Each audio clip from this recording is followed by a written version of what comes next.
डूबने से डरोगे, कभी तैरना नहीं सीख पाओगे। एक बार डूब जाओगे, तैरना सीख जाओगे। डूबना तो पड़ेगा ही, या तो दुख और गरीबी के समंदर में या फिर परिश्रम के समंदर में। परिश्रम के समंदर में डूबोगे तो कुंदन बनकर निकलोगे, जहाँ तुम्हारी सारी दुनिया होगी। दुख गरीबी के समंदर में डूबोगे, पास कोई नहीं होगा, धिक्कार होगी, अपमान होगा। 2 साल के लिए बर्बाद समझ लो, सब कुछ भूल जाओ, सब कुछ छोड़ दो, बस चिड़िया की आंख की तरह अपना लक्ष्य देखो, अपना लक्ष्य याद रखो। 2 साल की कैद, सारी जिंदगी की ऐश, या 2 साल की ऐश और सारी जिंदगी की कैद। पॉल स्मिथ एक ऐसा व्यक्ति जिसे स्पास्टिक सेरेब्रल पाल्सी नाम की बीमारी थी। इसका मतलब है बचपन से ही उनका अपने चेहरे पे, अंगों पे, बोली पे कोई नियंत्रण नहीं था। इसी वजह से वो खुद से नहा नहीं पाते थे, कपड़े पहनना, खाना खाने जैसे काम नहीं कर सकते थे, स्कूल नहीं जा सकते थे।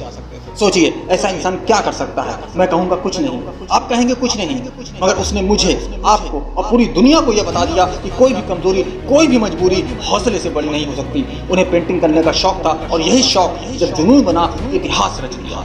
उन्होंने शुरुआत की टाइपराइटर पेंटिंग की। वो ढंग से की नहीं दबा पाते थे, अपने बाएं हाथ से दाएं हाथ को पकड़कर की दबाते थे और करते थे टाइपराइटर पे पेंटिंग। वो ज्यादा की नहीं दबा पाते थे, इसलिए उन्होंने सिर्फ सरल कीज का उपयोग करके ऐसी ऐसी पेंटिंग बनाई कि दुनिया हैरान रह गई। उन्होंने ऐसी 400 से भी ज्यादा पेंटिंग बनाई सिर्फ टाइपराइटर की कुछ सरल कीज को उपयोग करके। शारीरिक रूप से अक्षम होने के बावजूद उन्होंने हिम्मत नहीं हारी, नाम कमाया, दौलत कमाई और हमें एक बात सिखाई कि हार तब होती है जब हम हार मान लेते हैं। कामयाबी सिर्फ हौसले से पाई जा सकती है, जुनून से पाई जा सकती है। बढ़ते हुए कदमों कोई कमजोरी, कोई मुसीबत, कोई माइका लाल रोक नहीं सकता। आग आपके अंदर होनी चाहिए। आप कितने भी गरीब, कितने भी लाचार सही, भूकंप आपके अंदर आना चाहिए। भूकंप बाहर आए तो जिंदगी उजड़ जाती है और यदि भीतर आए तो जिंदगी संवर जाती है। गर्लफ्रेंड को भूल जाओ, दोस्त को भूल जाओ, 2 साल के लिए वनवास ले लो और समर्पित हो जाओ अपने लक्ष्य के लिए। एक अमीर आदमी कोई तोप नहीं होता, ईश्वर ने उसे भी नंगा ही पैदा किया था। वो जन्म से कोट टाई पैंट पहनकर पैदा नहीं हुआ, उसने कोट पैंट कमाया है। एक अमीर और गरीब में सिर्फ अंतर एक सोच मात्र का होता है जो अपनी पैदा की हुई होती है।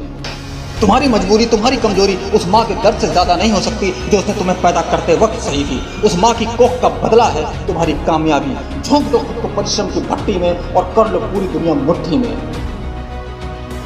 नीरज चोपड़ा 1 साल तक फोन से दूर रहे। परिवार की आर्थिक स्थिति खराब थी। जैसे तैसे पापा और चाचा ने 7,000 रुपए जोड़े और नीरज चोपड़ा को एक जेवलिन दिलाया। उसी नीरज ने हलचल मचा दी, देश और माँ बाप का मान बढ़ाया। एप्पल कंपनी के मालिक स्टीव जॉब्स कैलिफोर्निया से अपनी पढ़ाई पूरी की। पढ़ाई के लिए पैसे नहीं होते थे, इसलिए वो काम किया करते थे। रहने के लिए घर नहीं रहा तो उस घर में जमीन पर सोते थे। अपना पेट भरने के लिए कोक की बोतलें बेचा करते थे। एमिनेम वर्ल्ड्स बेस्ट रैपर 18 वर्ष की आयु में पापा घर छोड़कर चले गए। 9th में 3 बार फेल हुए, स्कूल छोड़ दिया, पैसों के लिए संघर्ष किया, तंग आकर आत्महत्या की कोशिश की। पत्नी ने धोखा दिया, मगर आज उनकी कामयाबी का अंदाजा आप उनके दर्शक देखकर लगा सकते हैं। नरेंद्र मोदी हमारे प्रधानमंत्री कभी चाय बेचा करते थे। कोई राजनीतिक बैकग्राउंड नहीं, कोई सपोर्ट नहीं, कोई सिफारिश नहीं। मात्र 8 वर्ष की आयु में आरएसएस की शाखा में जाने लगे और मुख्यालय में झाड़ू लगाने से लेकर खाना बनाने तक का सारा काम किया। हिम्मत नहीं हारी, कभी हौसला नहीं हारा। एक वो दिन भी आया जब परिश्रम का बीज वृक्ष बना और गुजरात के सीएम और फिर भारत के पीएम बन गए।